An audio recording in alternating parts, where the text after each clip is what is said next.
COVID sithi ababuye ke batochubeka nawo lo msebenzi wabo labawushiya ekhathi nalabo ke lababhala bakuminta leto ticelo bona ke si kusukela nje kusasa ngalesithathu ikakhulukati labo labakahoho abenyuke baye SP Correctional Services bahambe bayofika khona batafike beve khona ukuthi yini lokubheke kutawuthi ke ngalesithathu lotako wamhla ka10 kulesetulo inyanga tabe sesekuba ke lamanye letinye tifundza letitabe tivulekele ukuthi nato atisonzele tite kumathapha Correctional Services Staff College lokhu ke kuvula emathuba emisebenzi ngandlela thide lokufundzela ke kutawuthatha iminyaka lemithathu etindzabeni ngiyingiyani Msibi ngisemkhondvo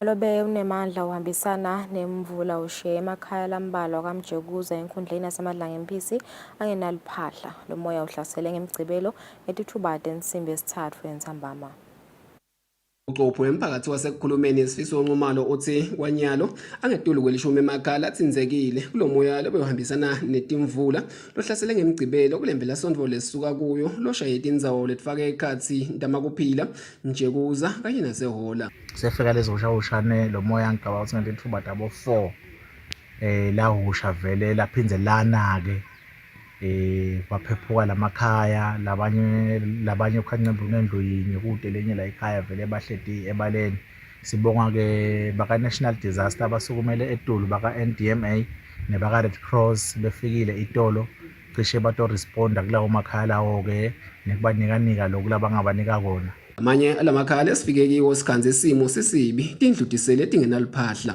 kwachamuka lo mfana lapha eceleni kabhutwami wathi alibambe ngani icingo lakho ngathi nelicingo solo ngilahlele naliduma kakhulu letulu wathi hoye andi ngokutshela ukuthi indlu yakho iphuphukile ngavele ngakhala kakhulu namhla bengilelela ngokuthi ngangikhole ukulala le kakhulu ngalala la khona lafatike indlu nje umalo uthi basaphenya ukuthi unganani umonakalo lo wendekile uqhube kwacela tandla esiveni kude kusitakale leyo mindeni letsinzekile etindzabeni Eswatini TV ngibonga simagagule Madlanga empisi Lihhovisi lawula kusebenta kwetinkampani letisebenta ngetimali letingasiwe emabhange i-Financial Services Regulatory Authority kanye namaphoyisa sebasayine isivumelwano sekusebenzisana umphathi wamaphoyisa kuleli William Dlamini uthi lesivumelwano sitawusita ekushayishelaneni lwati letitocinisa tinhlelo tokulwa nebucala betimali kushushumbisa imali kanye nekusekelwa kwetiphekula tikhuni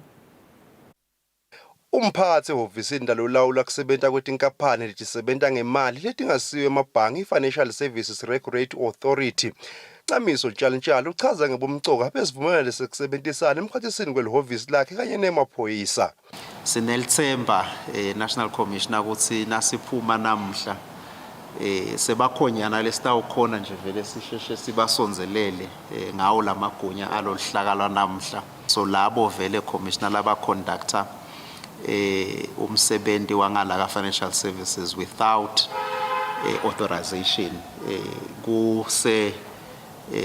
kukuma interest ethu kakhulu senge-FSRA kusisikumise Umphathi wamaphoyisa kuleli William Tsinzibala Dlamini ukuthi atemaswati ukuthi abochumana nemaphoyisa angakahlanyeli noma ke angakethenga impahla etindzaweni tebuchwepheshe i-online investment kanye ne-online shopping bikani ukuthi ngifuna ukuthana imoto online ngifuna ukuthana indlu online store advisor ukuthi SScheck ne-Interpol ukuthi iyaphila yini lendlu lele manje bese bahambisa imali setinyembedi la uhambise yonke ipension yakho awusiyacela bekunene lokuthi sitsinzeni futhi ke ansiwesaba lokupoda Esikhathini lesengcile lobuke ebucala lobente ngabongcondo mshini emaphoyiseni senior superintendent Nicholas Jele laxoxisana nalomsakato waveta ukuthi ingetulu kwetigizi letine temalangeni 4.6 million emalangeni imali lahlekele emaswati ebucaleni lobentiwa kusebenzisa abongcondo mshini kusuka enyangeni yamabasa eminyakeni lophelile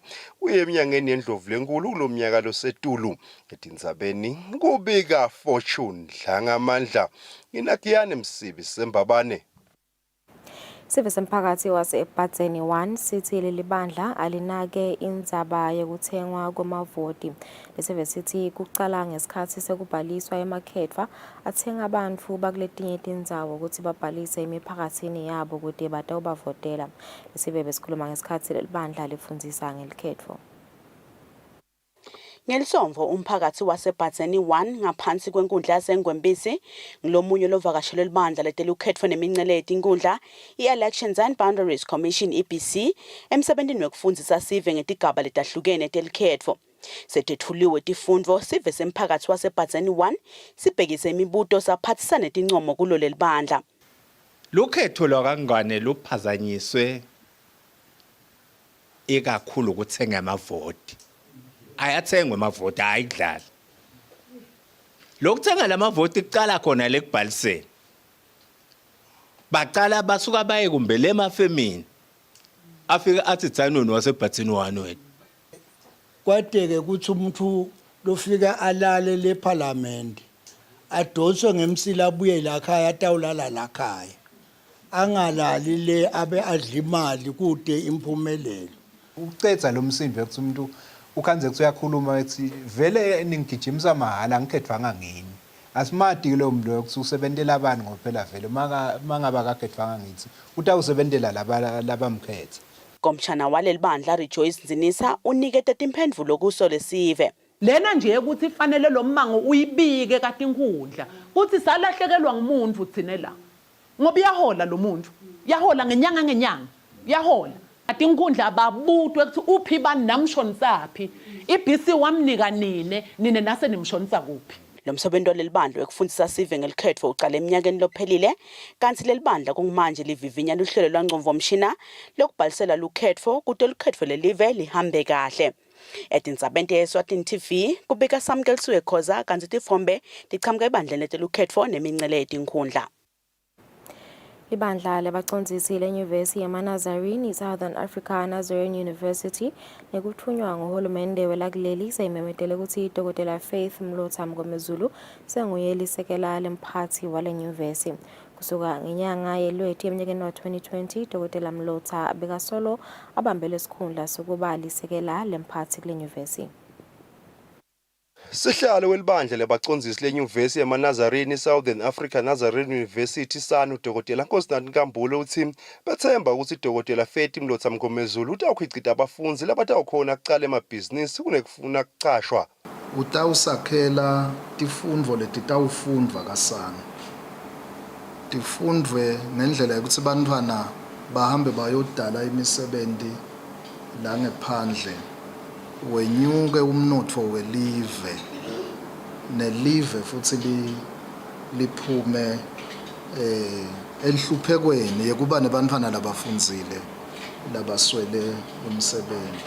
Lelisekala elisha lemphathi wenyuvesi yamaNazarene Southern Africa Nazarene University Dr. Faith Mlotha Mngomezulu uthembisa kusebenta ngekudikhandla. I am aware of the challenges that come with an appointment of this magnitude. I believe that as we work together with the university community and our stakeholders, there is much that we can achieve for the goodness of the institution and the entire education sector. Dr. Mlotha Mngomezulu utasibamba lesikhundla iminyaka lemithathu kani ubeke kulesikhundla kusuka nathi nge-24 kule nyanga lesetulu etindzabeni kubika Fortune Dlanga Amandla nginavuma inkosi Nzinisa sikaManzini.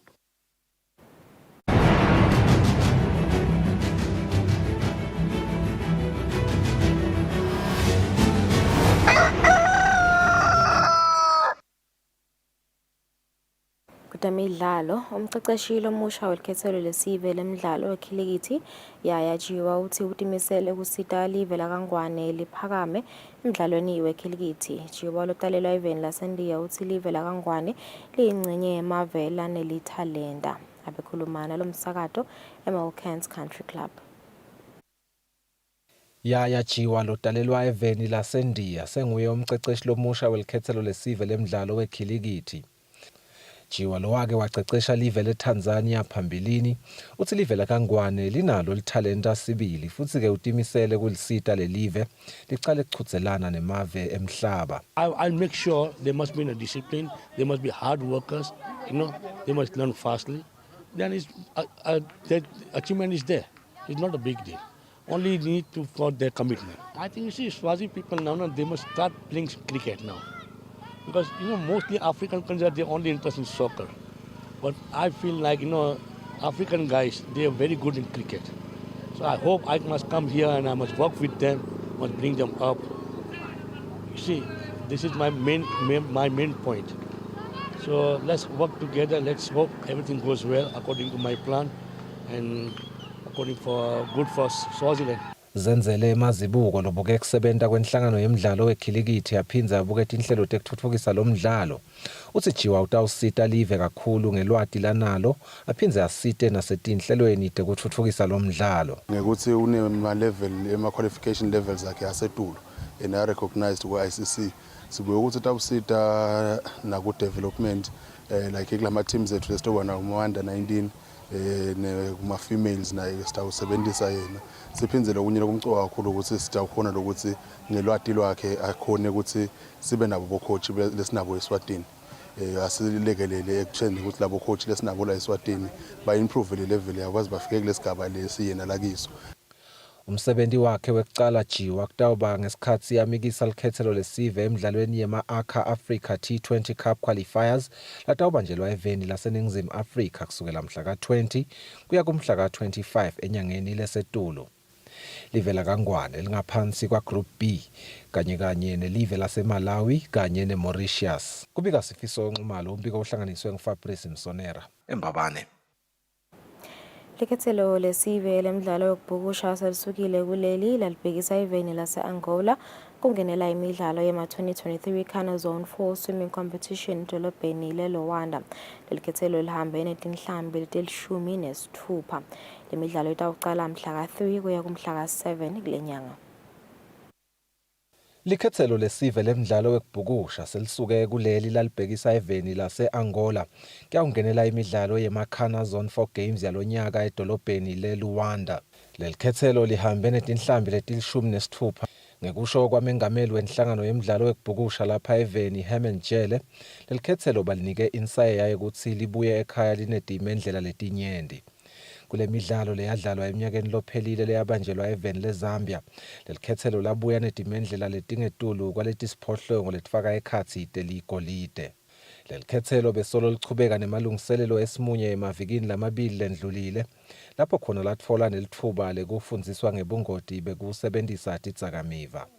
Le midlalo yema-Cana Zone 4 itawucala mhla ka-3 kuya kumhla ka-7 enyangeni leSetulo. Etindzabeni kubika Sifiso Nxumalo, titfombe tibuye enhlanganweni yemidlalo wekubhukusha. Idlalo sibeka lapho tindzaba tethu lomhla ekuseni sidaba hlole timakethe nasibuya sidabe sikhuluma kabanti nge-World Press Freedom Day nasihlalo wenhlangano ye-Editors Forum asenishini seMosetulo.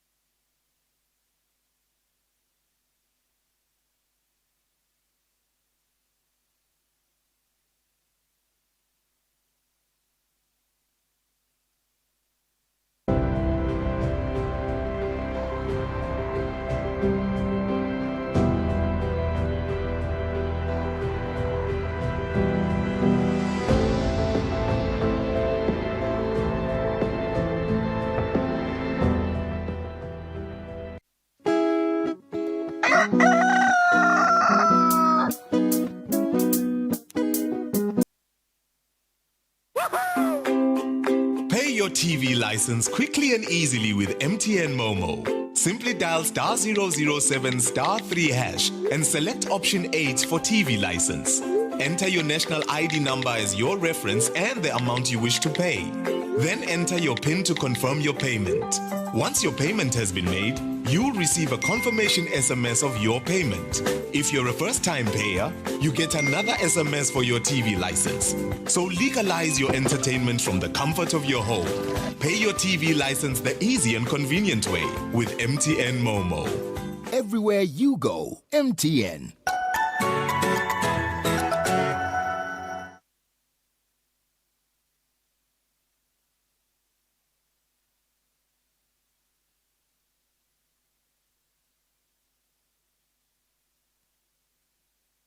For 3 decades, on World Press Freedom Day, the international community has celebrated the work of journalists and media workers. This day highlights a basic truth. All our freedom depends on press freedom. Freedom of the press is the foundation of democracy and justice. It gives all of us the facts we need to shape opinions and speak truth to power.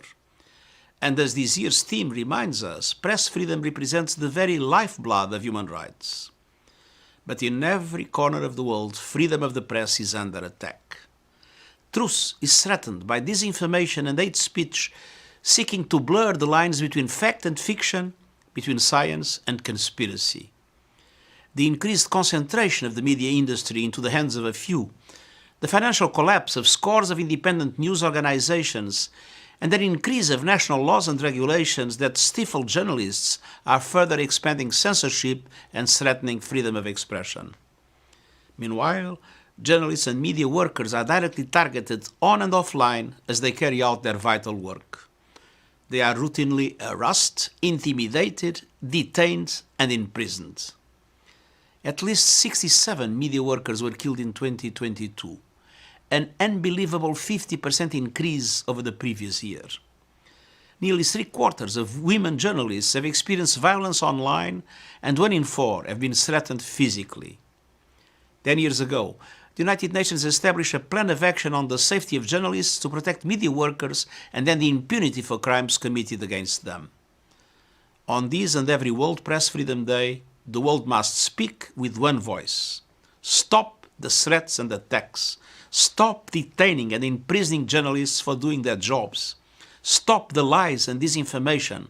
Stop targeting truth and truth tellers. As journalists stand up for truth, the world stands up with them.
welcome back. Nasanza kuzivulela sakumukela lo mhlehlelweni Kusile Breakfast Show besibheke ukuthi sikhulumisane na chairperson we-Editors Forum ngalelanga leli letintatheli International World Press Freedom Day. Kepha-ke ngelishwa solo simkathile usengakafiki, sathemba ukuthi utawufika. Kepha-ke sifiso nje just ku-highlight nje ukuthi vele leli lilanga lelikhulu letintatheli kungasiko lapha Eswatini kuphela, kepha-ke emhlabeni wonke.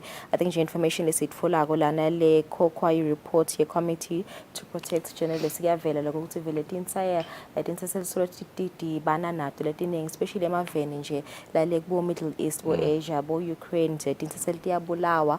And le report yavela ukuthi 67 members of the press were killed in 2022, and this is the highest number since 2018.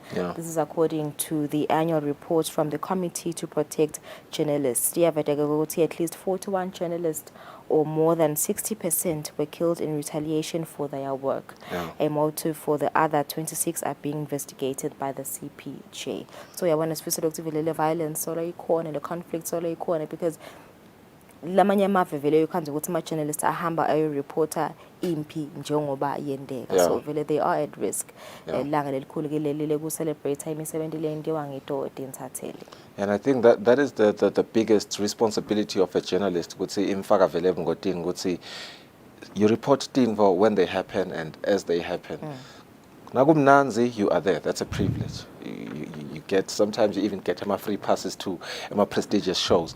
But when it's war, again, you have to be there as it happens, when it happens. Kuripatela umhlaba, and that puts you you know, and as much as sinagolo ukuthi yes, journalism is under attack, but by profession and by the nature of our profession, ubanagolo ukuthi ube khona evungotini lungelele. And just to highlight Tubulo Salonyaka says World Press Freedom Day, Lulu City, shaping a future of rights, freedom of expression as the engine of other human rights. Secretary General we United Nations Antonio Guterres kuti emalungelo etinsatheli kufuna ahanjiswe embili bangabese baqinzeteleka ngoba they are bakhokha tinfo njengoba tendeka banganyatheleka ekutheni sekufuna bakhokhe i-disinformation and misinformation ngenxa yokuthi bazama ukuthi protect us. So I think it's quite a tricky situation for a journalist, because at the end of the day wonke umuntu uyayivilisha impilo yakhe, and it's easy sometimes for umuntu lobukelako noma umuntu lole khashane ukuthi athi awukwendi ngani lokhu kanjena. If you were in my shoes, so it's such a tricky profession, but at the same time, I think it's beautiful kubona my initiatives lafana lawa la khona umhlaba wonke uvumelana ngeliphimbo linye ukuthi tinsatheli kufuna be protected at all costs. Yes, just to highlight as well ukuthi leli World Press Freedom Day is celebrating 30 years njoba lilanga ke leli lasungulwa 30 years ago back in 1993. Njengoba nje ukuthi we celebrating imisebenzi le yenziwa ngama journalists. I think lokunye lakuvedile nje sifiso Antonio Guterres lo ngu Secretary General wenhlangano United Nations yindzaba ukuthi female journalists nawo atikhanza asengotini kakhulu njengoba nawo ayabulawa. I think information nje lenhlala sithola ukuthi according to UNESCO inhlangano ke lena langaphansi kwe United Nations kuyavelekela ukuthi this year nje solo uqalile lo umnyaka wa 2023 tintathelele setebulewe emhlabeni wonke tingu 13. Kanti ke le sivedile report yeminyaka wa 2022 lapho khona kushone 67. Solo uqalile nje lo mnyaka tintathelele setishile emhlabeni tingu 13. Inhlangano ke lena I report seveta iyo inhlangano yaka UNESCO lengaphansi kwe United Nations. I think nje sifiso kubhlungu lokuthi vele tintatheli titawubulawa tibe tisenda umsebenzi wakhe, especially the female ones njengoba savedile nje Antonio Guterres ukuthi inengakhulu le violence tiyabulawa tiyathunjwa letinye tiyaboshwa futhi kulamanye amave ukhanze ukuthi sebaboshele kulamanye amave benda umsebenzi kulelinye live, especially nje kule mphile nanje lesole icubeka eRussia nase Ukraine sitibonele tintatheli letinye tiboshwa even la sa Ukraine tizama ukukhokhwa ngama-bails. So njengile imisebenzi leyo uriski kakhulu lona msebenzi umnanzi wona, kepha ke solo nje sivele siriska every day kulona msebenzi sifiso. Yeah, kanti just other developments labe khona lapha eveni nakangwane lulu in observing and commemorating losuku lolumcoka nangaka. I think it was the 2nd of May. In fact, it was yesterday lapho khona the European Union ihlangene nayo Editors Forum natinza tsenje letinye letikhonile kuphumelela. I think Samgelsiwe Khoza wala msebenzini ukhonile kuba part of that important initiative belapha eMountain View whereby batikhulumisile tindzaba ukuthi ne EU as a long-standing partner of Eswatini iyachubeka nekulibambisa live lakangwane nemhlaba wonke nje ekurespondeni tindzaba protector imedia nepress netinzatheli. I think in part of a speech what's her name, Desislava Shumelova, the EU ambassador to Eswatini, utsinzile ukuthi the EU is taking action within the union in countering strategies, strategic lawsuits against public participation, regulating digital services and markets, and proposing the EU Media Freedom Act. Bane Freedom Act yabo ke media under the EU. We have it simultaneously. They are also building up critical capacity to counter foreign information manipulation and interference, and to help our citizens la khona kuma partners ayo European Union to strengthen the resilience of disinformation, manipulation and propaganda with initiatives such as the EU versus Disinformation Platform and the European Digital Media Observatory. And I think it is very important kushayela tandla EU lakangwane obviously ngoba siyalibona nyalo njengoba siyakhumbula last year was it October November nasibanayela lihlelweni make Shumelova Desislava the EU ambassador nakaveta ukuthi it's going to be 5 years without dedicatwa ekustrengthenisheni kubambisana kwelive lakangwane ne-EU ku-engage and participate kwe-youth etindzabeni tema-law fostering and policy making decisions ekutheni abantu labasha nabo babe involved ekuthuthukiseni live lakangwane. So just to see the commitment yabo sidabe sinayo again next week Lungelele, she's coming back just to talk on that indzaba ukuthi it's the European Year of Skills lapho khona ba-engage khona abantu labasha just to see because they are really committed and intentional ekubambiseni live lakangwane as a key development stakeholder. It's beautiful to see. Yeah, all right. Kuchubeka nje sifiso ngayo solo sibuka yona nje commemoration of World Press Freedom Day.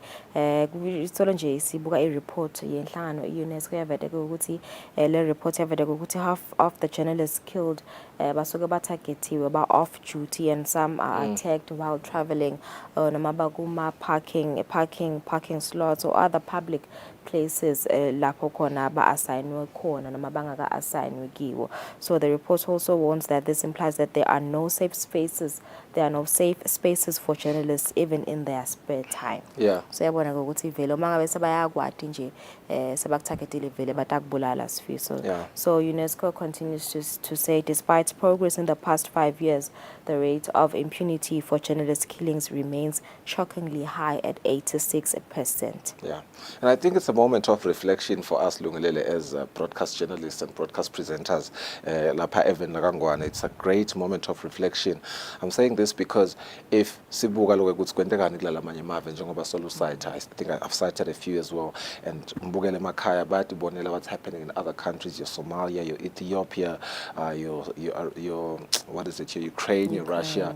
What is happening to journalists there, we can't really relate to Silive lakangwane, and we can't really relate to a lot of tinvo letenteka leti ngathi ti fall under spectrum sema atrocities live lakangwane latiwe kakhulu ukuthi lilive lekuthula. So I think it's beautiful nje ukuthi sik appreciate ukuthi as broadcast journalists we haven't really faced threats at that level njengoba sikubona kulala amanye amave.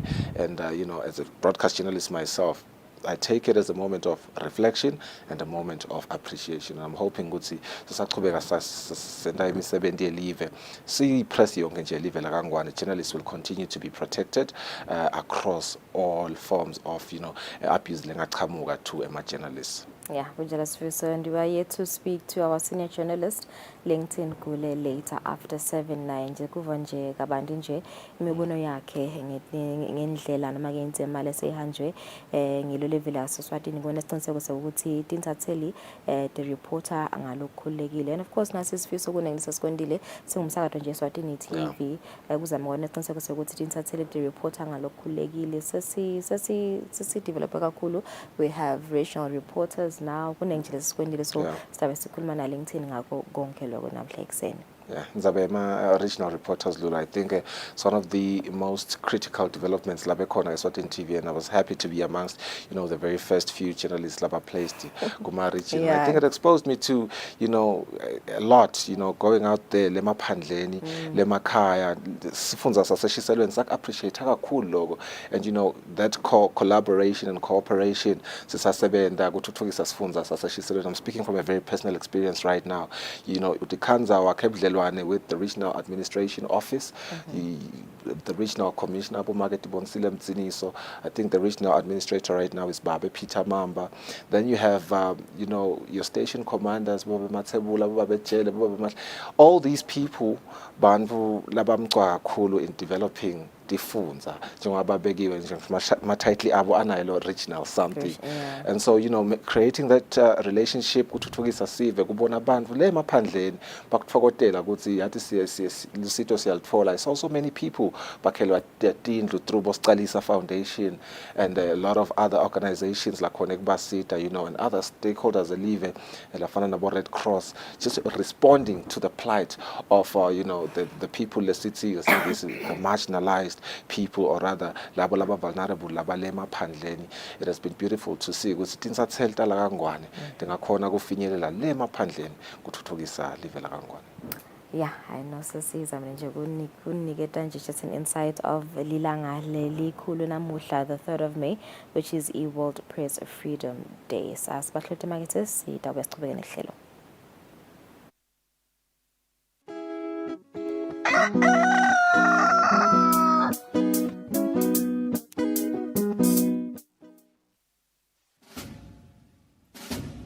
Lesi sikhathi lapho khona emaphoyisa agubha kuba khona kwawo eveni.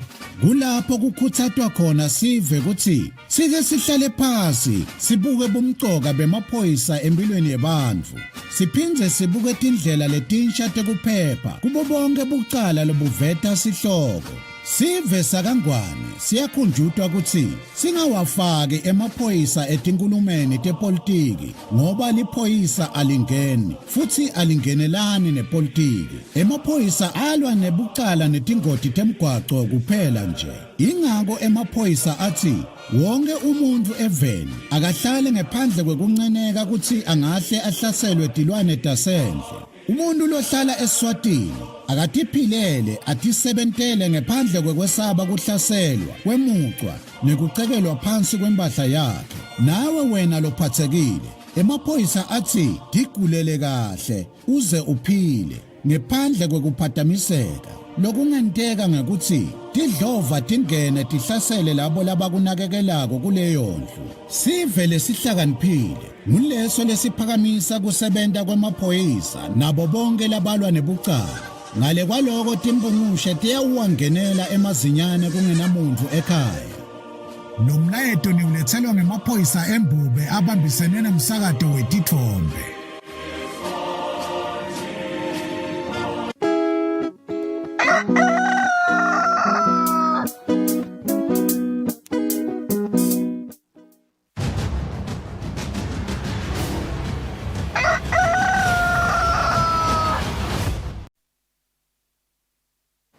Welcome back. Sibonge ukuthi sisehleli nathi lo mhla ehlelweni nomhla ekuseni. Isikhathi sanyalo ke siyithola yona i-traffic update lebuya ku-Royal Eswatini Police Services. Sina Sergeant Bekmuzi kule Magobane sikuvusele lo mhla ekuseni. Ingabe sime kanjani simo emigwaqweni? Angivusele Mnguni, ngivusele umbukelo welihlelo. Ekhatsi edolobheni Tibane Tetfu tasembabane lapha eceleni kwaka DPM noma lapha eAsakhe.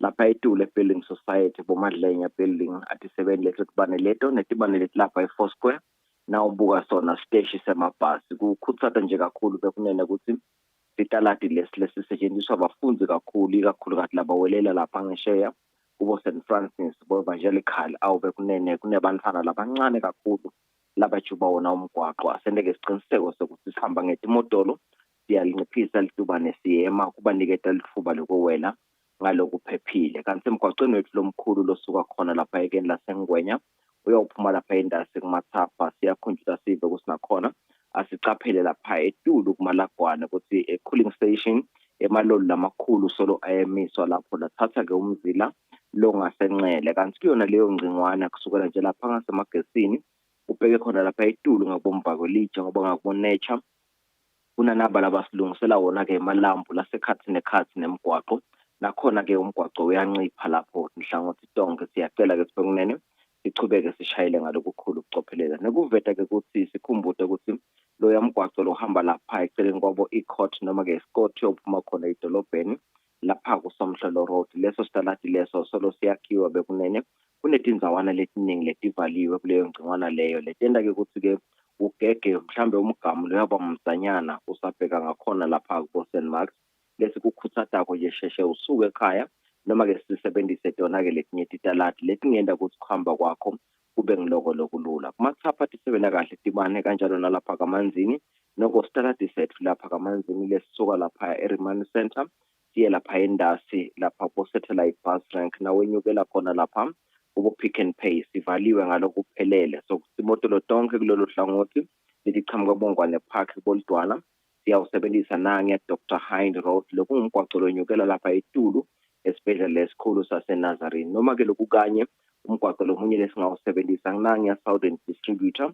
lo mgwaqo lohamba lapha kunaleli bhoko lelisha lelewelela lapha ngesheya eBosco nakho lokho kuyawusenda ukuthi mhlambe kube lula kungena kwethu ekhathi edolobheni kanti ke kuletinye tifundza lesikubonako lapha elibonjeni ngcola letinkulu ethuthayo nawumoba kanjalo ke nayo imfuyo lebonakalako letilwane tasendle lapha siyagcizelela nje kakhulu kumshayeli isiliso lakho alibe ngelikhaliphile ngaso sonke isikhathi kucenza yona ke indlela kusindlela yakho ibe ngileyo lephephile nokukhumbuta ke bekunene njengoba sathi ukuthi isikole tiyavula namhla lesiningi siyakhuthaza kakhulu ukuthi bashayeli abachubeke babanake labo labahamba ngetinyawo kwende isiqiniseko sokuthi noma ke sibathutha ngetincola tekubathutha sibathutha ngendlela lesemthethweni sibalayisha kahle ngetimotolo zethu ibangileto letiphilile kungaba ngiloko nje kusemsisi nje kube indlela lenhle konke losebenzisa umgwaqo ukhumbule ukuthi la ukhona khona dlala inzima yakho ubeke dona tekuphepha embili njengoba sisho ukuthi kuphepha kwakho kuphepha kwami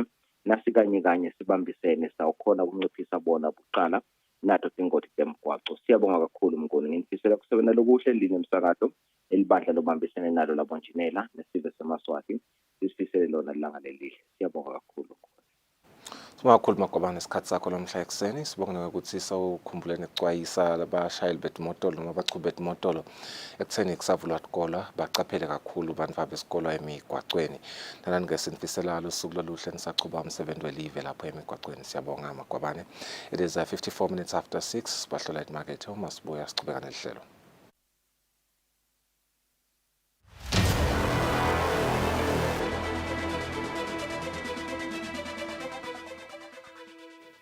Using an ATM is a simple process. You simply insert your card, punch in your PIN, and withdraw your cash. However, this simple process can open up you and your finances to some dangers. So it is very important that you proceed with caution when using the ATM and never share your PIN. When approaching the ATM, it is very important that you have your card ready, either in your hand or in your pocket, so that you do not waste time going through your belongings, either your wallet or your handbag, as this will give opportunities for thieves to act. Thirdly, put your money away immediately. Don't give anyone an opportunity to grab your cash or your card after a withdrawal. Lastly, always take your receipt after each and every transaction. It is important that you get your slip after every transaction because it contains crucial information about your balances, and that may lead you to be a victim of bolandela. Be cyber aware, be cyber smart.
Welcome back and thank you for staying with us. Let's take a look at our international news.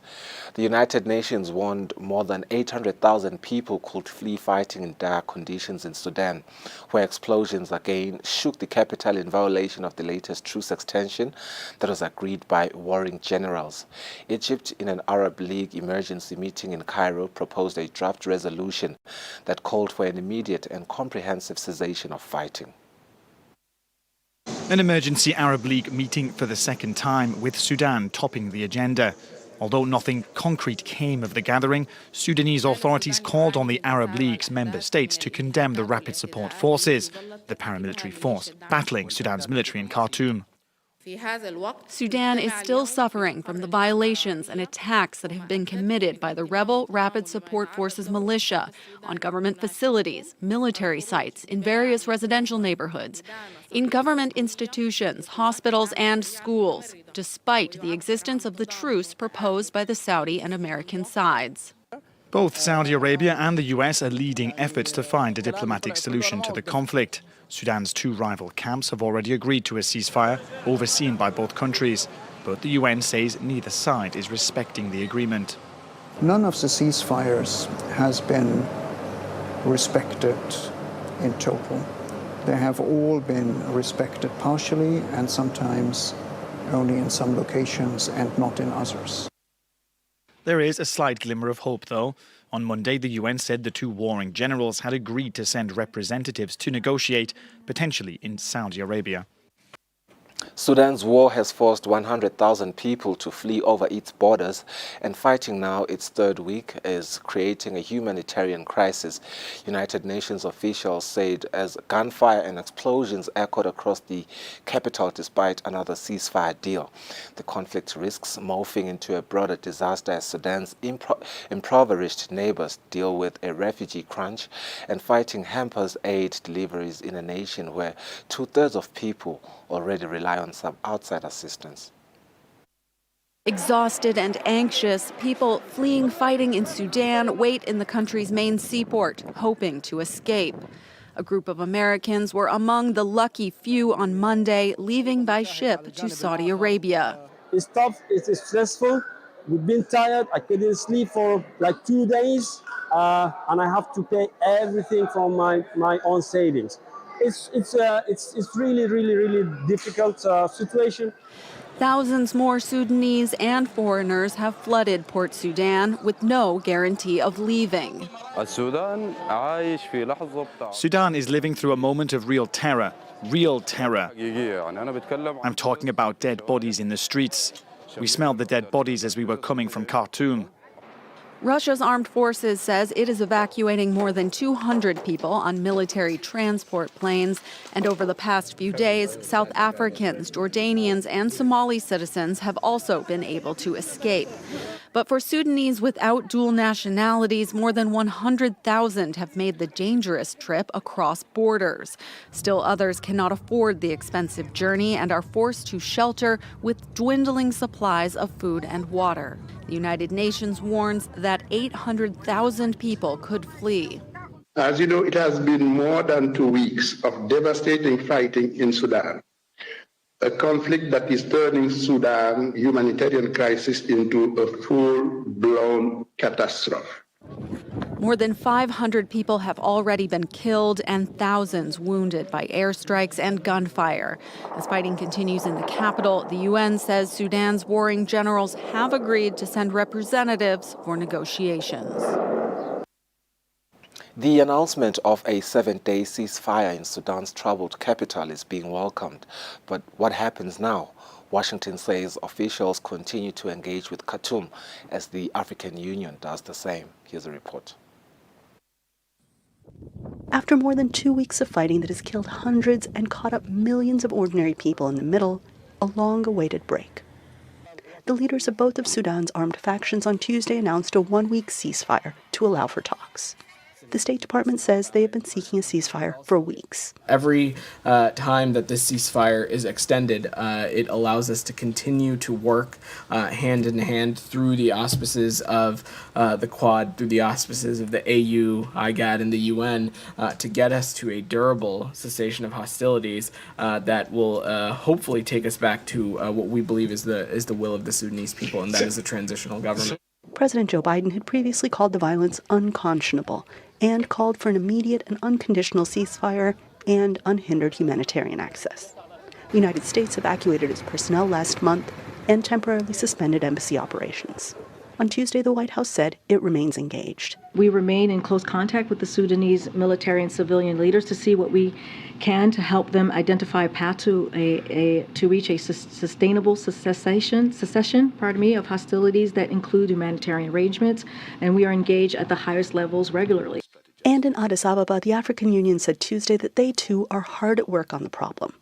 Decades of U.S. sanctions and testy relations between Washington and Khartoum has led U.S. officials to say that regional partners need to be involved in brokering a solution.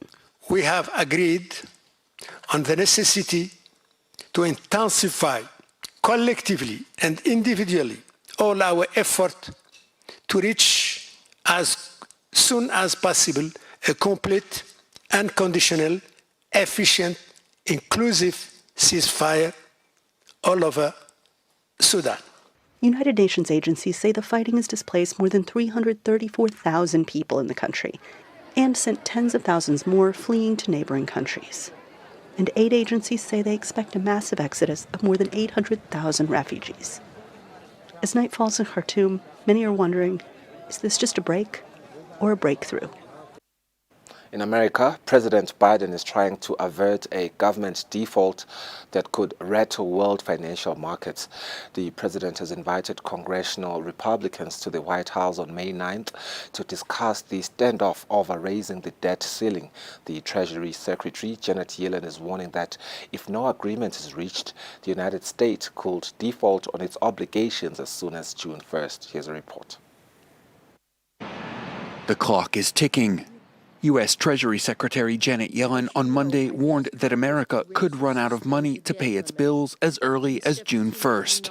If Congress fails to increase the debt limit, it would cause severe hardship to American families, harm our global leadership position, and raise questions about our ability to defend our national security interests. Previous estimates had put X date, the day U.S. coffers actually run dry, closer to the end of summer. The shortened time frame is now piling pressure on President Joe Biden and congressional leaders. Biden has invited Republican House Speaker Kevin McCarthy and Senate Minority Leader Mitch McConnell for an urgent meeting at the White House next week, but finding compromise will be a tall order. With far-right Republicans digging in, on April 26th, the GOP-controlled House narrowly passed a bill that would raise the debt ceiling in exchange for deep spending cuts to key Biden initiatives and social programs. That bill, dead on arrival in the Democratic-controlled Senate.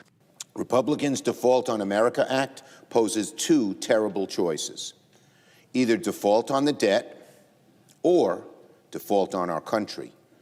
America's previous $31.4 trillion borrowing cap was reached on January 19th. Since then, Treasury has been paying its bills using accounting tricks dubbed extraordinary measures. A 2011 debt ceiling standoff took America to the brink of default and damaged its credit rating. Many believe the current one will be even harder to resolve. In Western Asia, the Palestinian Prime Minister is calling it a deliberate assassination. An Islamic Jihad leader died in Israeli custody after an 87-day hunger strike, the first such facility in more than 3 decades. A few hours after his death, Palestinian militants fired rockets from Gaza into southern Israel. Here's a report. For many Palestinians, he'd become a symbol of resistance. Kader Adnan had been imprisoned several times over the past decade, but on Tuesday he died at the age of 45 after a hunger strike lasting more than 80 days. Israel had accused Adnan of being part of the Palestinian militant group Islamic Jihad, considered a terrorist organization by Israel, the US and the EU. In 2015, he called his treatment inhumane. I was placed in administrative detention for 6 months. That was prolonged by an additional 4 months on 2 occasions. My mother fell sick. I asked to speak to her by phone, but they refused. The Israeli occupation has no mercy and doesn't want me to live.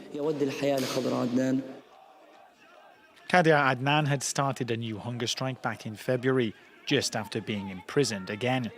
A month ago, he wrote in a letter that he was starting to lose his strength. According to his wife, he refused medical help. His supporters denounced the conditions in which he was detained, and Islamic Jihad has already promised reprisals. What happened with Sheikh Kader Adnan is a crime in itself, and the Israeli occupiers are those responsible for it. They're all complicit in this crime. The occupiers will have a heavy price to pay. It will not go unanswered.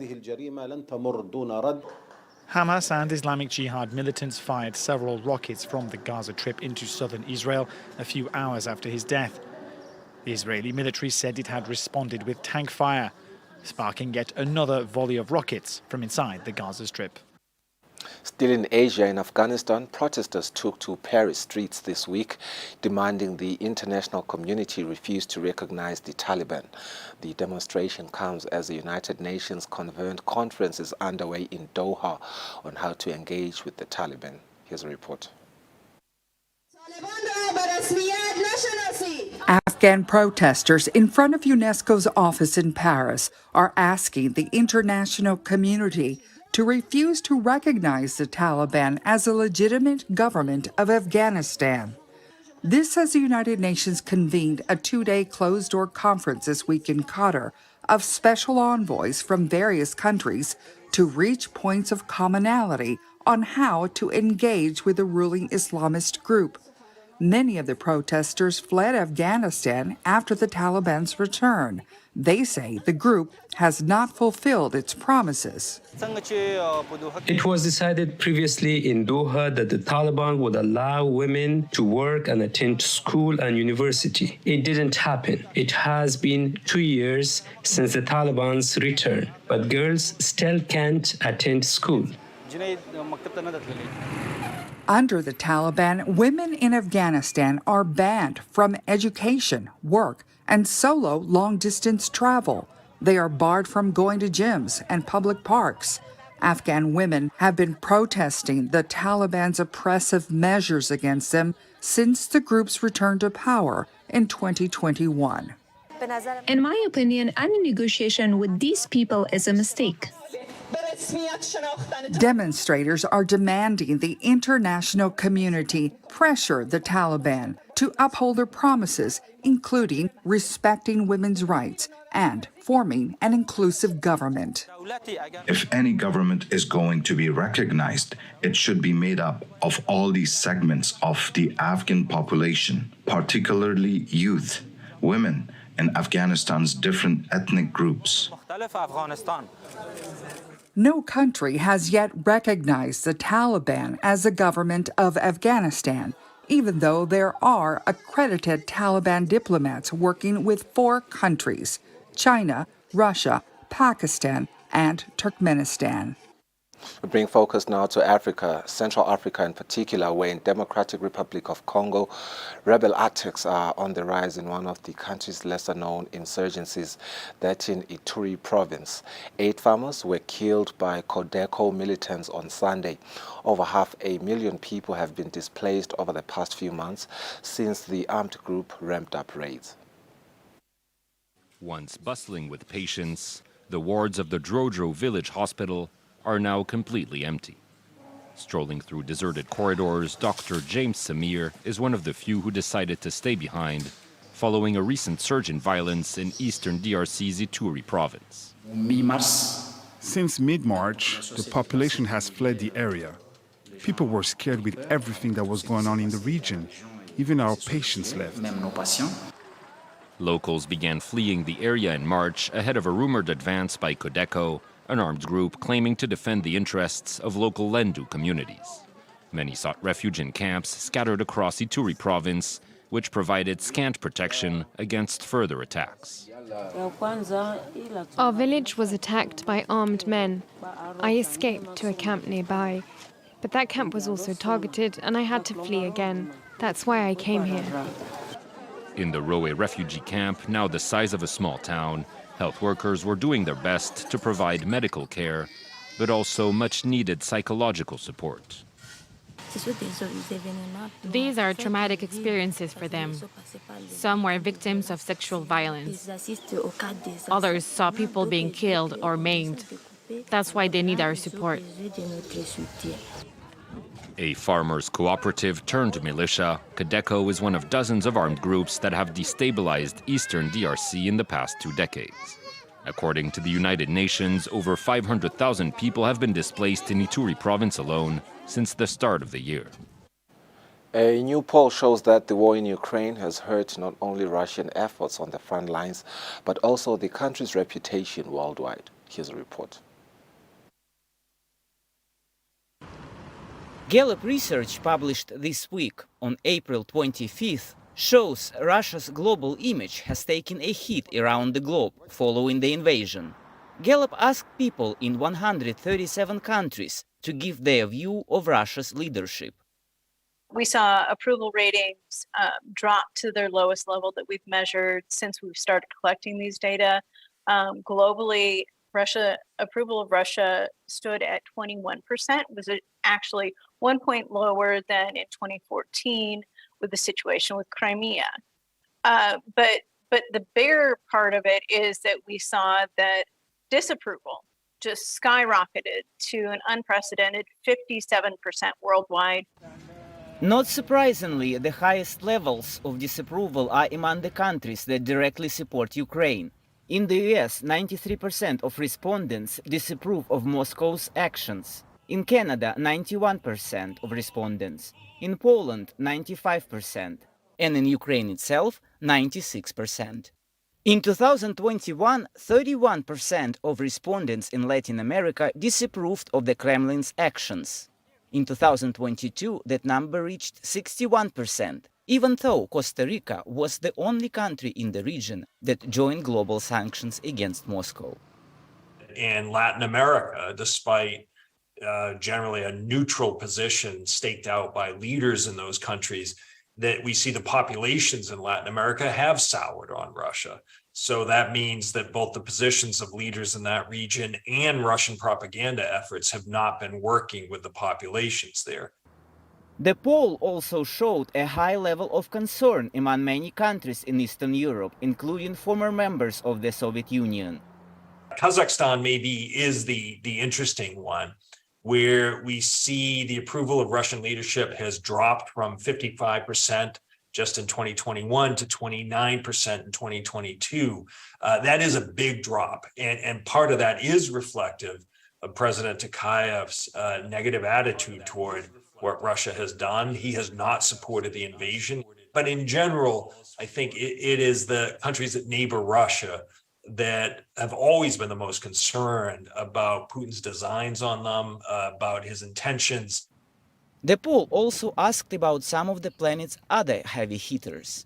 Global approval of US leadership is at 41%, German leadership 46%, and Chinese 28%. With Turkish President Recep Tayyip Erdogan facing a tough re-election challenge, opposition and non-government organizations are stepping up efforts to ensure a fair vote amid growing concerns over voter security. Mikhailo Arkhapchev's combine harvester damaged by fighting on the front line just 8 kilometers away from his fields in the Zaporizhia region. Now the Ukrainian farmer faces another sowing season near military action. Shelling happens almost every day. Lots of ammunition is falling on the fields. The State Emergency Service of Ukraine even removed an unexploded warhead from a tornado rocket from my field. About 2 million hectares of fields like Arkhapchev's have been mined and shelled across Ukraine. The Ukrainian Agrarian Council says another 5 million hectares are occupied by the Russians. It is faster to investigate and clean the contaminated areas, but some fields are exclusively mined, and spending more than 1 week to demine 1 hectare of land is necessary. потрібно потратити не один тиждень роботи. It's also more financially difficult for Ukrainian farmers this year because they no longer have reserve funds to cover costs for the sowing season like they did last year. This endless circle. Farmers have no money for sowing. They plant less, sell less. They have no money again, and all this will lead to a drop in our exports. The instability surrounding the Black Sea Grain Initiative is another major problem for farmers. The deal brokered by the UN and Turkey and agreed to by Russia and Ukraine creates a safe corridor in the Black Sea for Ukrainian grain exports. The agreement works at different intensities. This fall, an inspection of Ukrainian ships in the Bosphorus was regular, and now, instead of 10 ships per day, only 2 ships can pass through it. And farmers got more bad news on April 28th when the European Commission announced restrictions on the import of products from Ukraine to Bulgaria, Slovakia, Hungary, Romania, and Poland. The ban affected sunflower seeds, rapeseed, corn, and wheat. Polish farmers are cultivating these crops.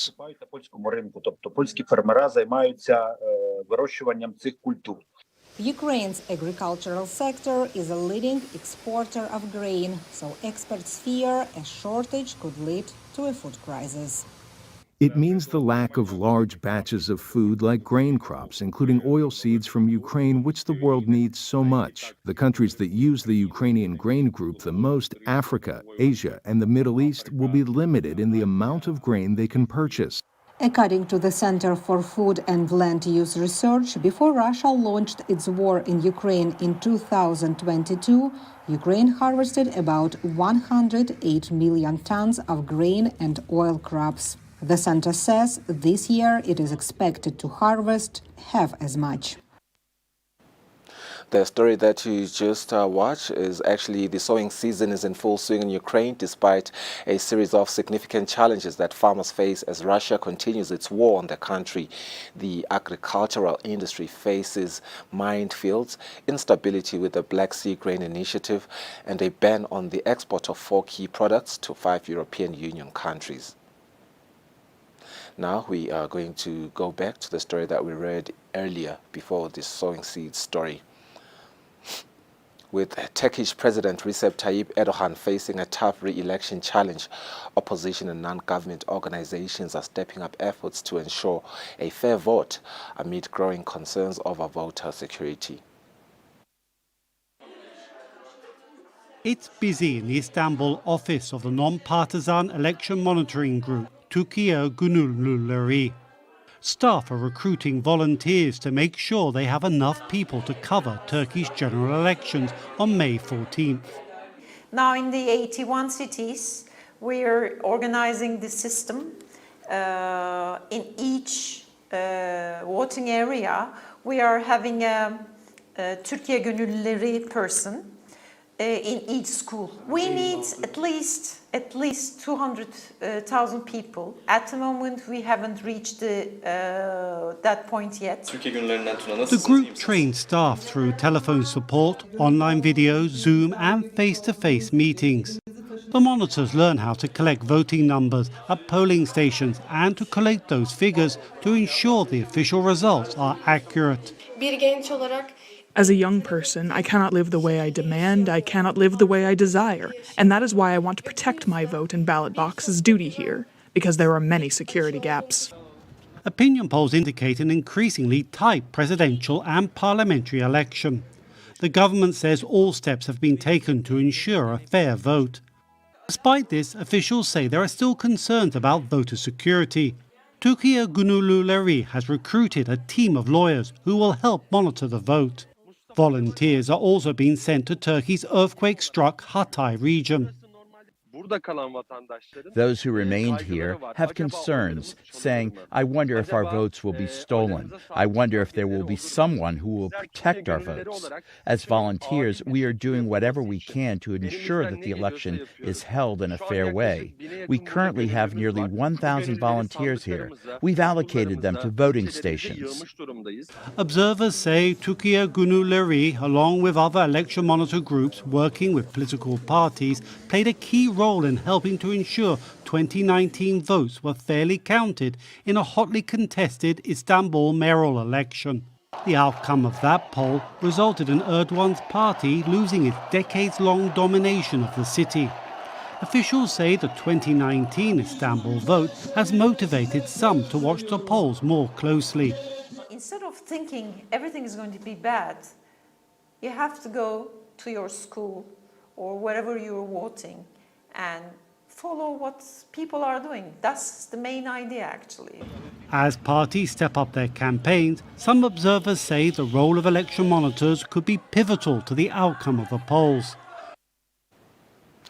With that story, we have come to the end of our international news. We go for a net break. Nesimo Seltulu Masbuya Lungalele sits down with Senate President.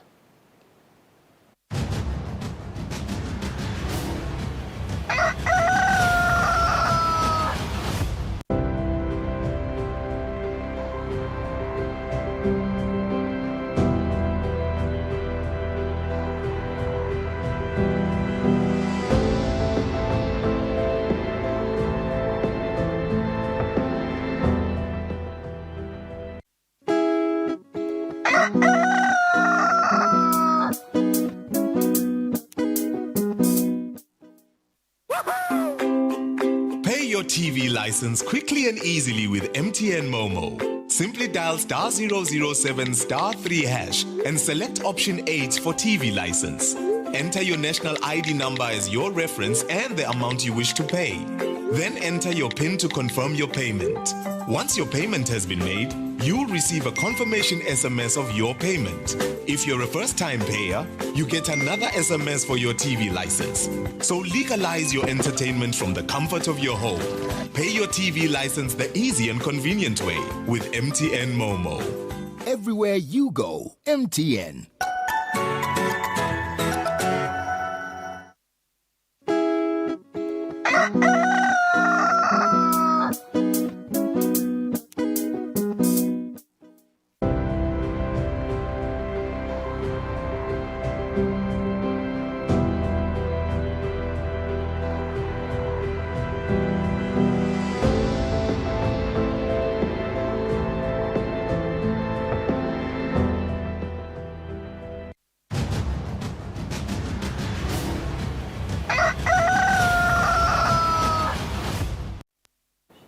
Alright, welcome back. Asibenze sikuvusele nawo losanza kusivulela besivetele ukuthi sizabe sikhulumisana na Senate President Pastor Lindiwe Dlamini. Tabeke kunemhlangano lomkhulu lo lapha utabe banjelo lapha ekhaya Eswatini kusukela mhla ka-11 kuya kumhla ka-14. Umhlangano lona lofaka ekhathe emave la nge-22 ofaka ekhathe nelive laseSwatini. Umhlangano lona lobidwa ngekuthi yi-ASECA. Utabe banjelo lapha ekhaya Eswatini. Sesivele sinaye lapha Pastor Lindiwe ukuthi sitekela kabanti lomhlangano sekuvusele Senate. Thank you so much for ukuthi uvukile ukhonile kuvukela umhla ekseni. I think kube kusichazela nje background yayo le association ukuthi ingabe vele mhlambe yini ama objectives ayo. Ngiyabonga tsatse wethu ngosela wena ngosela nemlaleli ekhaya. Kusho ukuthi iASECA imele ukuthi Association of Senates and Shura and Equivalent Councils, lokusho ukuthi inhlangano yemave lane tindlu tetimpunga eAfrica ke kuthiwa ngema Senates, bese kuthiwa emaveni ema-Arab kuthiwa ngema Shura, bese kuthiwa ngema Councils kulamanye. Kusho ukuthi ke ngumhlangano ke waleyo nhlangano leyo la khona lamave ema-Arab angibekise emalunga nje akhona ang-8 emave, bese eAfrica emalunga akhona impela sala kubo 15 16 asa ongathi 22. However akhona emave lesithi ngema observer countries la sabuka lenhlangano ukuthi isebenza njani. Umgomo wayo tsatsethu lokukhulu nje ngeke ukuhlanganisa uhlanganisa inhloko kahle hle kwa tindlu tetimpunga lapho khona kusho ukuthi nje onke lama parliament la bicameral lokusho ukuthi anabaye esikhulu aphinza abenendleti impunga kuthelele kucathatela naligwaye ukuthi yini lesingayenda ngcono sisenda umsebenzi wethu yini lesingayenda ngcono sisasebenzela sona sive kuze kuthi phela ngoba emaphalamende ngiyona nhliziyo yelive ngila khona kushaya imithetho leba nemthelela nalothinza sona sive noma ngawuhlela ekhaya lemithetho lesishaya kolapha iyakuthinza kucathathelana ke lelo gwayi kuphenze kuboniswane ukuthi singaqinisa njani ubudlelwane ngani ngoba lamave nakangaka nje tsatsethu lamanye asasembili kakhulu lamanye asesemuva nasihlangana ke sibhunga tindlo letithinza onke lamave kuba nemthelela lomhle kakhulu so nase siya benefits as Eswatini siyazuza kakhulu timbunga tiyazuza ngisho bakhuluma ngisho sekudebatewa uyeva ukuthi awu tivuthiwe leti ileni ngilokuthi siyakhona ukuthelelana lwati nalabanye etinhlangothini letihlukile asengibekise nje tsatsethu sibuka kuqinisa ubudlelwane bemaphalamende siphinde sibuke nato tindzaba tasekhabo democracy lokuthi ekhabo democracy kude libhantshi linye lelenela wonke umuntu thine nje sibakangwane sine tinkundla system sine monarchical democracy labaningi bafuna sibacathatele sibatshele ukuthi hawo nine nenda njani bese siyabachazela sithi weyethu idemocracy angisikhuluma democracy kambe sine sicala le phasi nawe nje ungibukile tsatsethu kusasa ungaba la ngihleli khona leni umango wakini boshifu le phasi bangabona ukuthi kukhona lechaza la ngasilalela khona khona la ngasimelela khona kude kuthi awuthwalwa abantu bathi ayi hambe yokuma kuphi kusuka lela usuka khona la watiwa khona bese uyawukhona ke umelela indzawo yakini. Okay, so this is the 10th retreat letabe ibanjwa ngile association and itabe ibanjwa la ekhaya Eswatini. Kubuda nje Senate kuthi ingabe vele mhlambe what are some of the themes mhlambe tihloko lentabe nitidzingetsa kulo mhlangano ngibonile nje lapha ukuthi one of tindzaba lentabe nitikhulumisa ngiyo indzaba ye green economy tindzaba nte kuwena siqiniseko sokuthi development is sustainable. Tsatsethu teka when yona timbili letihloko lesitabe sisebentela kuto lusho ukuthi njalo nakunale retreat kuyekhethwe nje tihloko tibe timbili bese lelo live lelitaba nale retreat selithola ke bo consultant bochwepheshe labatawu letha inkulumo ngayo leso sihloko bese ke onke lamave ke sayakhuluma ke ukuthi wothina eveni lethu shothi nje labo mengameli bonke nabo leader babo delegation batabe sisebenza nje inkulumo yabo 5 minutes ukuthi thineke eveni lethu senda nako thineke kuba ngomhlangano lo muhle wekuthi nikhone ngathini kuba I think tank yawo onke emave ngoba uyakhona kuva ukuthi lapha benda njani lapha ke kutaba ngule green economy kuze sitokhona ukuthi sikhone ukuthi sustain ngoba sikhuluma ngekuthuthuka nje imvelo yanyu kubedeka kakhulu ukhanzi sesiyalimala futhi ngoba sakhona ukulima ngesikhathi imvula tisekho lenye ke itopic letaba mgcoka tsatsethu ngunayile buka umthelela wanaku lokwendekile nakwa COVID-19 umthelela wanayimpilo ekhona eRussia Ukraine umthelela walomsindo lokhona nje sesibonile nase-Africa nakhona sekukhona lokhona ngani ngoba lokhu kuthinza mina nawe sihleli lapha ekhaya njani angibekisi i-COVID-19 iyaqala la yaqala khona kepha yasithinza sonke yasithinza umhlaba wonke jikelele umthelela waloko kulahleka kwemisebenzi kuncipha kwamabhizinisi kudula kwetindvo kusathi sisemangele ngaCovid wachamuka eRussia Ukraine wakhuphula bo petrol sowucabanga kaningi na ufuna kuhamba wakhuphula imali intengo yetindwe etitolo nase kukhuphuke intengo imali sesandleni kweseyincane sineke singemaphalamende umsebenzi wethu ngilothi nase sivile ngato tonke letindwe sesiyabuka ukuthi yini lekufuna sikweluse kuhulumende ukuthi nakaletha imithetho eParliament sibuke ukuthi kufuneka lo mthetho ube nekubukeleka sive kuloko naloko kuze inhlala kahle yawo eMaswati ibe yinhle. Okay, ukuva nje nkosi ukuthi ingabe vele mhlambe umthelela longananje utaba wentekile lapha eVenezuela nasibuka nje indzaba ye-economy ngalokuthi onke lama member states etala eSwatini 22 wonke bo Morocco bo Saudi Arabia ingabe vele mhlambe ama benefits mani nje live litawuzuza ngekuta kwabo la nasibuka nje economy. Dzadzewethu ukuthi abakuhle impela ngani ngoba nananguya make lothengisa ukuthi ibhito takhe. Utawukwanza la kufuna kuthengise. Nananguya lothengisa ngisho airtime ngiyabekisa.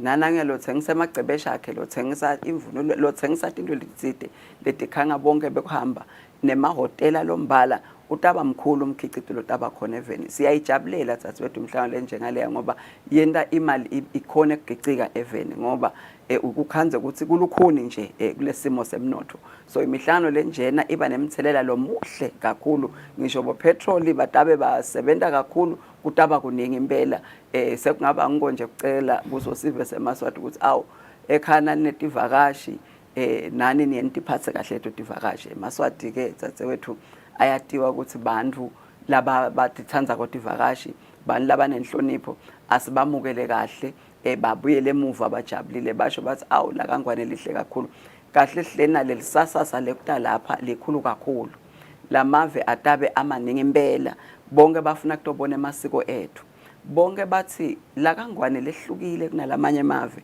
ning kingdom yebo but nine nehlukile nine nihlangene yini kangaka sebayasho ukuthi cha bafuna kutotibonela sidabe showcase ake dzadzewethu sikhombisa likhono lethu sidabe bakhotabe khona labaskitselako sidabe sikhombisa nje sidabathatha ke sibayise ukuthi ababone nelive ngoba ungafika ufike lamadolobheni but kithi uthi naso uhamba uyale emakhaya ukhanze ukuthi uhamba kulolitiyela ukhanze ukuthi bantu bakhile emaceleni ukhombisa impilo yawo emaswati lokho kanjalo so umhlangano ucala mhla kabani kepha umhlangano ucala mhla ka11 kuyawuba bataze bahambe mhla ka14 losho umhlangano utaba ngamalanga lamabili mhla ka11 uyaqala namhla ka12 bese mhla ka13 sesiyobakhombisa ke ukuthi naku lapha tindzawo lesiyesikhangise kuto sibambisene kakhulu nelitiko la tourism lele ngilona lesilungisela lokho nelitiko ke la commerce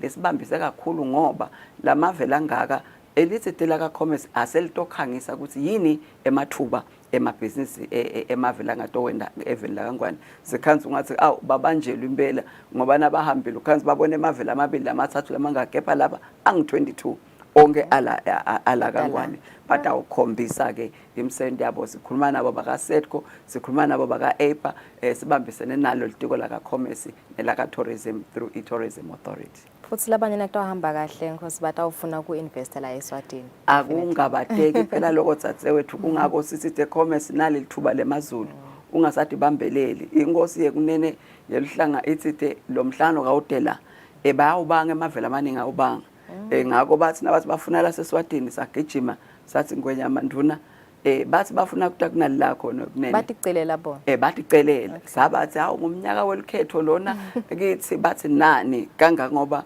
basitshele nakuphela March lokusivele sathi isikhathi sifishane bathi nani sicela kude eSwatini ubona ngale nombolo dabo ke labeda ngato ukuthi vele bete kulola baconzile abakaphambuki bete kutobona wona emaswati bate kutofunza kuwo emaswati ngiyavakala sibonga kakhulu inkosi sibonga kakhulu Senate President bese khulumisana naye lapha Pastor Lindiwe Dlamini lo Senate President yakhuluma kabanti ke ngemhlangano lomkhulu lodaba ubanjelwe lapha ekhaya eSwatini Association of Senates Shura and Equivalent Councils of Africa pheceledi iASECA utabeke ubanje kusukela mhla ka11 kuya kumhla ka14 May His Majesty King Mswati III has endorsed the hosting of the 10th retreat of this meeting kanti ke parliament itabe uhostela lo mhlangano iASECA kusukela mhla ka11 njengoba sentshinto ke mhla ka14 khona lapha Ariel Swazi Convention Center sibahlala emakethe sisabe sichubeke nehlelo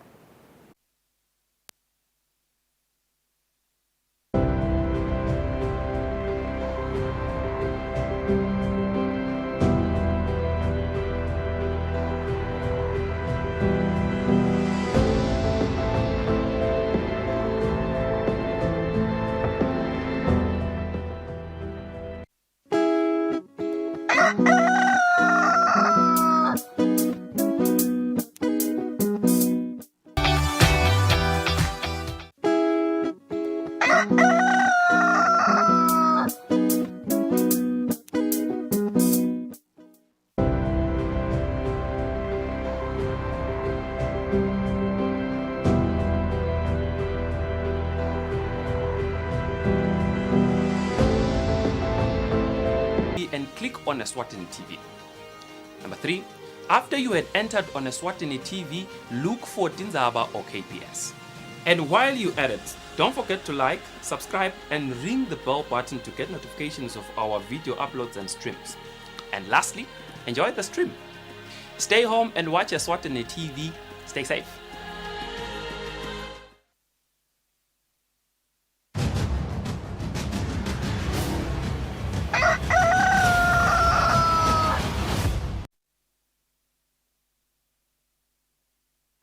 Forty-two minutes after 7, welcome back and thank you for staying with us. Njengoba beshilo ke naqala lihlelo ukuthi senior journalist LinkedIn Kusile will join us lapha ehlelweni. Kukhulumisa nje ukuthi Eswatini TV si observe kanjani iWorld Press Freedom Day ukuthi nje Eswatini TV sachuba umsebenzi yayo emalungelo noma ke ngithi ema rights etinsatheli ba upholda kanjani. Ukuthi nje LinkedIn njengoba solana sikhulumise nje the overarching importance yawo ema human rights eba ngathi intinsatheli ne press ne media ngoba kunemehluko between press ne media. Very good morning LinkedIn Kusile. Siyabonga ukuthi uhlale willing to provide ama insights akho kodwa ngomsebenzi losene experience lemnengi kuyo. LinkedIn kunjalo namhla kuseni. Saphila sifisa siselele maswati namhla kuseni namhla kuhlanganiswa iminyaka lengu 30 3 decades kwaphakanyiswa lelanga leli lekuhlonipha nekunaka emalungelo ebabhali betindzaba. Uyakhumbula ilanga lelaphakanyiswa nga-1993 ngumhlabuhlangene asebenza inhlangano ke yaka UNESCO. Setiningi mhlawumbe sekwendekile kuzama ekuthenini kuvikeleke babhali betindzaba emhlabeni nala eAfrica ke indzaba lenaka kalo benginaka nje namhla ekuseni ngabo 3:30 kune promo lebeyidlalwa ngu-BBC. Bachaza base kune White House correspondent lebechaza ekuthenini lilanga la khona betindzaba abadivela ekuthenini bakhona yini kubika tindzaba ngikhululeka bangesabi ukuthi kutaba nema consequences ku hold account ema authorities ngaphandle mhlambe kwesaba ukuthi asinaso ubutena ngumbuto nangi bese ngale ngemuva sekubanga nema consequences. Uyakhumbula ukuthi lilanga namhla phinzele linakwa kwesifiso kunensatheli emsakato iAl Jazeera lebeyibika kunayimbe lechibekako lapha kule script sase Gaza manje leligama lesi Arab Sharel Abu Akla lesona namhla lo msakato uyacela ku International Criminal Court ukuthi ayiphenye indzaba ukuthi wafa njani. Shothi nje lisuku kahle kahle lelinaje ukuthi bavikeleka labo lababhala indzaba bayahlonishwa futhi nemalungelo abo. LinkedIn kuna indzaba lenye ukuthi ke women journalists kubukeka ngathi they are most vulnerable in particular, but I think UNESCO cite ukuthi 73% of women ngibo laba experience ema online threats, abuse as well as the harassment during the course of their work. Engabe lokho nje nasingathi nje siyabuya lapha even la ngwane, if you conduct an eye test as a person with an experience lengaka, you yourself ngasho ukuthi over a decade of experience within the journalism field, that's a lot of experience. LinkedIn with the experience uthini nje ngendlela lesingathi tinsatheli tiphathe ngakhona even la ngwane before sibuye institution yethu Eswatini TV. Kukabili sifisi cabanga ukuthi icala ekuthenini mhlambe dona lensatheli tibuka njani kunemagama la khulunywe nakunalo mhlangano lapha iTolo baba Mbingona nayo ichazeke senini isekhona letinsaya lapha angicale la kukhona lamanye ama societies la kutavele kuthiwe khona onaba labafana betindzaba sebakhona to a certain extent there is disrespect. Ngicabanga ukuthi iyacala nalapho but nje ngifuna lokuyithatha ekuthenini bona badibuka kanjani bese ke society babuka kanjani but ke se kubekwe nje namabandla bo isikho labelusaka ekuthenini kusakatwa njani kwenziwa njani lapha the code of conduct kunema ethics lakhona kufuthi alanzelwe, but when it comes to the respect per se ngisho le ukuthi kulamanye ama sectors ikhona kulamanye ama sectors angeke uzikhazi la kube kusela ukuthi ukhona lo sina uqhamuka athi no naba labafana bendzaba sebakhona. And I think it's not just a thing that unique to live la ngwane kuphela LinkedIn, it's a worldwide perception whereby kukhona certain populace le perception nje yayo ngebasakati betindzaba and lokubhlungu ukuthi ku generalizewa nga one publication ndawubekisa nje ngithi sengithi maboma in South Africa iSowetan ibhale something like misinformation noma disinformation general public lapho se-generalize onke ama-publication, it's a succinct sinelokho ngoba basiluthile. And I think it's quite a tricky position lapho khona i-media letikhanza ikuyo. But LinkedIn yalo-ke sesingena lapha ekhaya Eswatini TV sikhulumile nalungelele ukuthi it has made a lot of strides ekutheni you know it just permeate live lonke la kaNgwane ngebo-original correspondence ukuthi nje siyabona nisathelele khona la khaya bo-Fortune yabona ngempela sonto sebabika titori tabogogo lina gama le kahlathi lemaphandleni kumcwa kangakanani lokho ukuthi nitinsathele tethu tisabalale lonke live la kaNgwane. It is very important Fortune nawubuka le live linaliti lama regions lang4 lomsakade ulamba bani qiniso lokuphila lithi nawuthatha imoto usuke la evele uyawubheka le etulo eshiselweni yebo kude la kaNgwane kude indzawo lokusuka la Mbabane wena uma ngabe ngikupa umceze 2 hours ungakafiki la uyakhona but thina sicosha sikhathi, that's one. Nyalo nje bakhona batawomba bawuqosha 1 lo 1 umile whatever happens la ground lo 1 umile kukhona abantu aphenze emva kwalona sebamcoshile 1 bacosha 7. Kuyasita lo ukuthi kube nalaba umsakade wasita lo kube nalaba khona cover hoho not an hoho that is cover boshiselweni bakhave libonjeni. Uyakhumbula nje ukuthi itolo kunendzaba levelile emsakadweni lebeyithi kube nesiphepho kaMjekuza kube bekangekho lo mvulo I can bet thina nabe singeke sathi ukuthi kaMjekuza bekunesiphepho ngoba la besikhona khona bekude isiphepho. So ngicabanga ukuthi ngiloko lokusita kutheni nalamaswati la le maphandleni beka the late CEO bekachaza ukuthi akuthathwe lomsakade umbikisele kulabantu ngoba walabantu. And I think it helps us nanathi si institution ukuthi live la kaNgwane libe nayo le trust ekutheni liyasithemba nathi sitesh ukuthi ababese bona sebasalela ngaphandle tindzabeni ukuthi live liyathuthuka nokuthi nabo bathuthuke nalo lonke live la kaNgwane.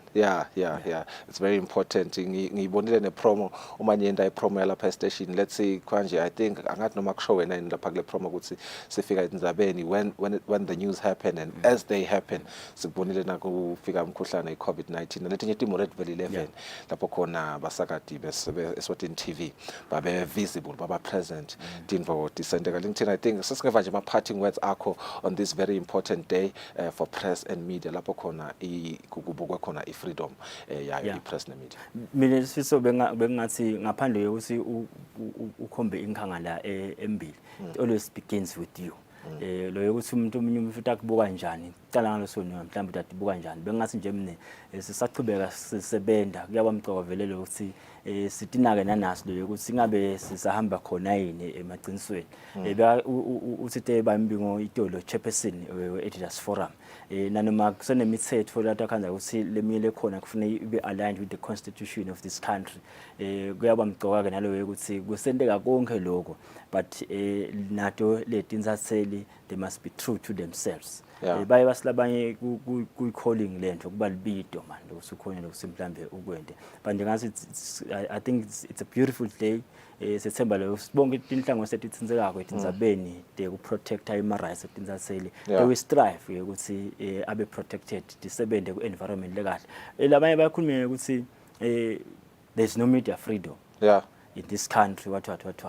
Then the question is ngoba kuyokuchamuke bantu ngaphandle bakhombe thina la ngakhathi kuthi lesila ngakhathi singayadi whatever lebakhuluma ngakho. Ukukhuluma lo kwasuka labanye lelinye live lathi lelinye sifuna kuyongena lapha kunedical tembubhiso lapha bangatitholi but kuze kube kunamuhla kude lokho wabuta lo mbuto uthi lele nathi niyokufuna lapha nagcine kutholile. I'm speaking to the journalists of that country. Of that particular country. Very important. Then they are quick to say kulamanye mave kunjani njani but when it comes to them it's a different story. It's very important LinkedIn. It's a very important element lenzawe ukuthi bantu babe inward looking as basa criticize labanye bantu. And you know as we speak on inzaba press ne media ne freedom yayo LinkedIn, I think some of the most objectives labahambisa embili basa hambisa le livile ukuthi kuna misinformation sekubana disinformation. Sisakhuluma ngemisinformation I think singaba inward looking sti criticize thina ukuthi okay kufuna ukuthi singakhulumi propaganda sitshele abantu liqiniso but the general populace nanayo ine-responsibility lenkhulu la khona sayidikhanza, especially kune-advent ye-social media whereby everyone is an expert LinkedIn. Exactly. COVID-19 nayifika sibone bantu basitshela ngema-vaccine uma ngale ukuthi hawu na-LinkedIn sengidokotela lapha ka-Facebook nasifiso sengidokotela lapha ka-Facebook whereby people were just speaking whatever they want about vaccines. There were a lot of myths. We have a responsibility as Tinsatel to demystify donke letinfo leto, and I think sikhatsini lesiningi bantu bakuthathela phasi ukuthi mina nje njengoba ngihleli la LinkedIn, you've been on this seat yourself. You've interviewed Senate President, you've interviewed Dokotela, you've interviewed whatever, Botishela. It is overarching. And so much so, utikhanza responsibility when the research, they're comprehensive. Talk to me about that responsibility ukuthi sibekuse ngale COVID, lebe kune disinformation khona, to demystify all those things that bakhona ku population. Kungana kakhulu Swiss. Two words. The power of truth, giving truth to power. Yeah. In the advent of social media, like everybody is an expert in so many things. Kuyendeka ukuthi indzaba siyayiteka sebayitekile ku social media probably. Bayiteka yakhanza ukuthi abahambi nale migomo yakhona. Ukhanza ukuthi nale ndzaba ayisi igijima kakhulu ke futhi lelithi. But the traditional media has a responsibility to put perspective and bonke abantu labansinzeka kule ndzaba batsinzeke kahle. The facts abekhona cabanga usinako lokubese kuyayisita le traditional media, like usho ukuthi we need to research, we need to be informed about into letikhona and speak to the right people. Ungahebuli cabanga ukuthi ngiloko, otherwise the social media vele le misinformation iyagijima kakhulu, but ke thina sine responsibility ukuthi sive nanoma ikhona le social media bakhola babhala ku social media, but sine responsibility ukuthi silethe esiveni lokungiko kulethwe bantu labangiyo. Ngoba nje mina ngeke ngikhulume ngesifo sematini, but umsebenzi wami usengilanze dokotela ematinyo akhulume yena ngetifo tematini. That's what you can do. And I am reminded LinkedIn bengishaya la station ngisaseshiselweni ngishaya na ku elicingweni ngithi LinkedIn nana inkinga naye ngiyafika esibhedlela kaHlatsi sive siyakhala ukuthi kunenkinga lenjena ngetindzaba tekushoda kwemithi nani siyitfolele perspective yale sive sibafake emoyeni. Ungeluleke ukuthi shayela na hulumende, shayela nelitiko letempilo, civil side, to get both sides of the story. It's very important, and more often than not the population just gets so caught up on what they perceive. Kanti lokumcoka nje sifisi nawe ekhaya kakho nawusekhaya nje wakhilela ikhaya lakho nebantwana. Nalabo bantwana nakude singwa la khaya. Can you expect the children ukuthi bathathe imibhobho bayometuleni zabela bakhulume ngayo ngenzaba ukuthi wena la khaya kude singwa na? Can you allow that? It's very interesting. So LinkedIn, very thankful siyabonga ukuthi uhlala uDr provide my insights akho. Thank you very much. LinkedIn Kule, senior journalist Eswatini TV, just providing us my insights akhe as a journalist that has world and a tremendous record of service enzabeni journalism kusikhulumisa nje tindzaba the World Press Freedom Day, which is observed to raise awareness of the importance of freedom of the press and remind governments of their duty to respect and uphold the right to freedom of expression as enshrined under the Article 19 of 1948 Universal Declaration of Human Rights, and marking the anniversary of the Windhoek Declaration, a statement of free press principles put together by African newspaper journalists in Windhoek ngeminyaka wa 1991. Sibahlolet Makete, we wrap up the show nalungelele nasibuya.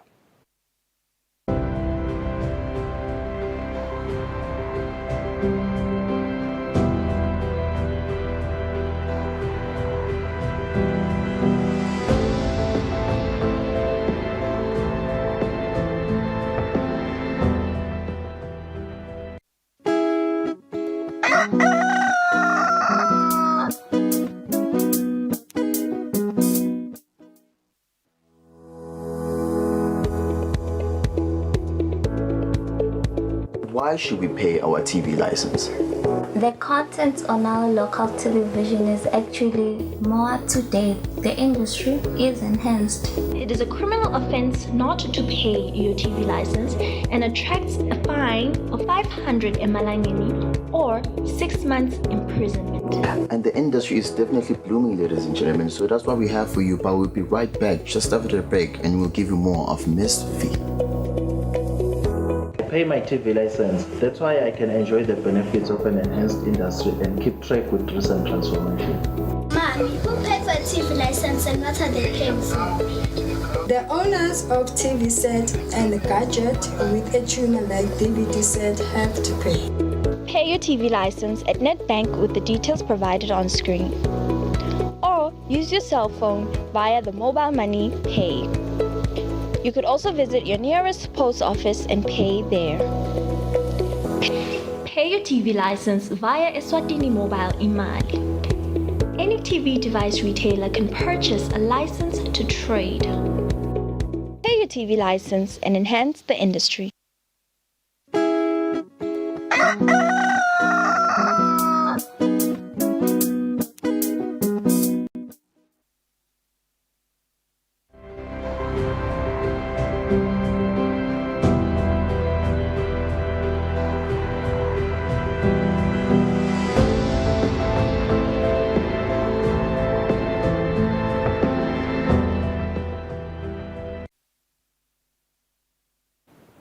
Le mizuzu lemithathu ukubumbana insimbi yesiphohlongo nomhla ekuseni sesifike emaphethelweni elihlelo lethu lalo muhla lungelele kuthi nje ku-preempt ukuthi kusasa sitaba nabo labaqhamuka ka-RENAC lomele Royal Eswatini National Corporation.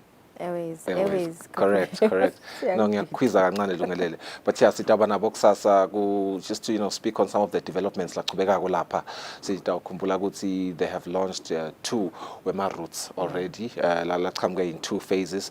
Yokuqala kube phase 1 comprise ama flights between Eswatini and Johannesburg that was launched on the 26th of March 2023. And phase 2 kwabangloa between Eswatini and Harare that was launched on the 14th of April. There's an exciting development. They will launch another route soon, and excited to be talking about that. Ikusasa nabo baka RENAC. Yes, Kunjalo Mbugeli, thank you so much for joining us today. You can still watch the show on YouTube. You will search Eswatini TV. That's Tola Kusile Breakfast Show. Thank you so much. Dan Bona Sasan Salegahle. We'll see you tomorrow.